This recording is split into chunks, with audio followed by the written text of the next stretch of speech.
ربنا سبحانه وتعالى بعث النبي عليه الصلاة والسلام رحمة للعالمين، رحمة لكل شيء، الصغير والكبير، الشاب والعجوز، الإنسان والحيوان. والنهاردة بقى هنذكر جانب من رحمة النبي عليه الصلاة والسلام ولكن بالحيوان، رحمة النبي عليه الصلاة والسلام بالحيوانات. يلا بينا، ولكن بعد الانترو.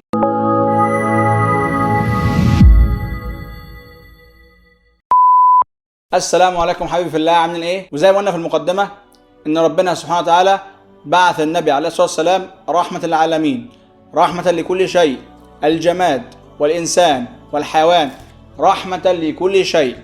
وزي ما ربنا سبحانه وتعالى قال في القرآن: وما أرسلناك إلا رحمة للعالمين. والنهاردة إن شاء الله بإذن الله هنذكر كذا جانب من جوانب النبي عليه الصلاة والسلام برحمته للحيوانات. ولكن تنبيه بسيط جدا حابب أقوله: رحمة النبي بالحيوانات هي رحمة موازنة ما بين منفعة الإنسان والرفق بالحيوان. طيب يعني ايه شربين الكلام ده؟ الكلام ده يعني ايه؟ يعني ما يجيش واحد مثلا يقول لي حرام عليك تذبح الفرخة، حرام عليك تذبح البطة، وهكذا. دي حيوانات ربنا سبحانه وتعالى خلقها اصلا لمنفعة الانسان بيتغذى عليها. طبعا اي حد دلوقتي نباتي هيقفل الفيديو مع السلام، لكن انت حر. فالنبي عليه الصلاة والسلام رحيم بالحيوان، ولكن في فرق بين الحيوان اللي ربنا سبحانه وتعالى خلقه لمنفعة الانسان، زي مثلا اعزكم الله الحمير، ربنا سبحانه وتعالى خلقها اصلا عشان الانسان يحمل عليها امتاعه. مثلا ما يجيش تقول لي حرام عليك. حرام عليك في ايه؟ مش حرام عليا. طبعا في ناس بتحمل فوق طاقتهم، دول جانب مالناش دعوه بيهم. انا بتكلم عن الجانب الطبيعي اللي ربنا اصلا خلق الحاجات دي عشان يعني الانسان يستعين على قضاء حوائجه. زي ما قلنا برضه الفراخ والطيور كلها عامه خلقت للانسان كي يتغذى عليها. وزي ما قلنا الجماعه النباتيين دلوقتي هيزعلوا مننا جدا. واول نموذج من نماذج رحمة النبي عليه الصلاة والسلام بالحيوانات ان النبي عليه الصلاة والسلام نهى عن تعذيب الحيوان. والدليل ابن عمر كان مرة ماشي في قريش، فلقى فتيان من قريش قد نصبوا طيرا. يعني ايه؟ يعني جابوا طير وحطوه قدامهم كده اهوت وبينشلوا عليه، بالبلدي كده خالص، يعني حاطينه هو الهدف بتاعهم وينشنوا عليه. طبعا ابن عمر غضب جدا وقال: من فعل هذا لعن الله من فعل هذا، وامر باطلاق سراح الطير. وقال ان النبي عليه الصلاة والسلام قال: لعن الله من اتخذ شيئا فيه الروح غرضا يعني ايه؟ يعني هدف يصوبوا عليه.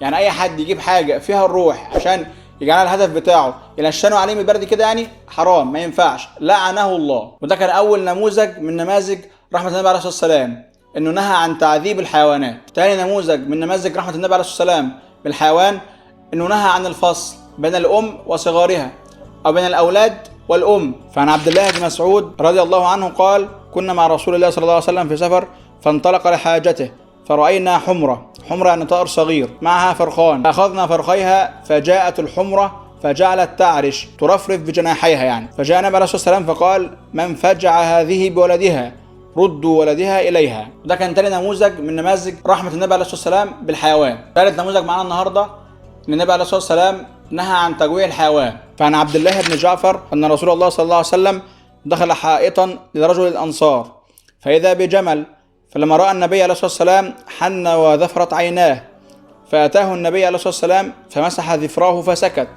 أو فمسح على عينيه فسكت، فقال: من رب هذا الجمل؟ أو لمن هذا الجمل؟ فجاء فتى من الأنصار فقال: لي يا رسول الله. فقال: أفلا تتقي الله في هذه البهيمة؟ فإنه شكى لي أنك تجيعه وتدئبه، بتحمله فوق طاقته يعني. رابع نموذج من نماذج الرحمة، النبي عليه الصلاة والسلام نهى عن لعن الحيوان أو سب الحيوان أو شتم الحيوان. فكان في راحلة أو ناقة أو بعير عليها جارية وبعض الأمتاع، يعني كان في ناقة أو الجمل عليه بعض الأمتعة وعليه جارية، يعني الجارية بتسوق الجمل ده يعني. فكانوا ماشيين في طريق صعب جدا، طريق بقى وسط الجبل وطريق ضيق وصعب جدا. فطبعا الناقة أو الراحلة ديت مش قادرة تمشي وسط الطريق الصعب جدا، فالجارية اللي عليها قالت: لعنك الله. النبي عليه الصلاة والسلام سمع وقال: لمن هذه الجارية؟ فوالله لا تصحبنا ناقة أو راحلة عليها من لعنة الله. وهنا النبي عليه الصلاة والسلام نهى عن لعن الحيوان أو سب الحيوان. وده كان رابع نموذج من نماذج الرحمة بالحيوان. خامس نموذج اللي النبي عليه الصلاة والسلام في العموم أصلا قال إن أي حد هيعذب حيوان ربنا سبحانه وتعالى هيعذبه في النار. طبعا كلنا حافظين الحديث الشهير بتاع المرأة اللي حبست قطة فلا هي أطعمتها ولا تركتها تأكل من خش الأرض.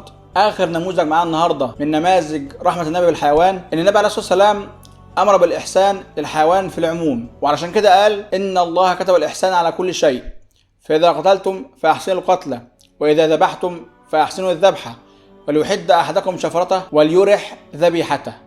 يعني حتى في الحيوان اللي هيديك منفعة زي الطيور اللي بتذبح، لما تيجي تذبحها برضو سن السكينة علشان الحيوان أو الطير ما يتعذبش أثناء الذبح، حتى الحيوان اللي فيه منفعة لك. ودي كانت بعض من نماذج ومواقف النبي صلى الله عليه وسلم بالرحمة بالحيوان، وهي دي كانت حياة النبي. حياة النبي كانت كلها رحمة، وزي ما قلنا رحمته شملت الكبير والصغير، المؤمن والكافر، حتى البهائم والطيور والحيوانات أعزكم الله. وهو من قال الراحمون يرحمهم الله، فارحموا من في الأرض يرحمكم من في السماء. وأحب أختم بقول الشاعر: الحيوان خلق له عليك حق، سخره الله لك وللعباد قبلك، حامل الأثقال ومرضع الأطفال ومطعم الجماعة وخادم الزراعة، من حقه أن يرفق به وألا يرهق، لسانه مقطوع وما له دموع. يعني لا يستطيع أن يشكو، يعني لو تعب ولا جاع ولا عطش لا يستطيع أن هو يقول لك أنا عايز أكل أو عايز أشرب أو تعبت أو هكذا. لذلك بيقولوا لسانه مقطوع وما له دموع، أو ليس به دموع. بس كده، متنساش بقى اللايك والسبسكرايب وشير الفيديو لكل مكان. ولو عندك أي سؤال في دماغك أو أي حاجة عايزنا نتكلم عنها سيبها تحت التعليقات، وإن شاء الله هنعملها في أسرع وقت. وما تنساش لو عايز تبقى سعيد انشر سنة الحبيب. سلام عليكم.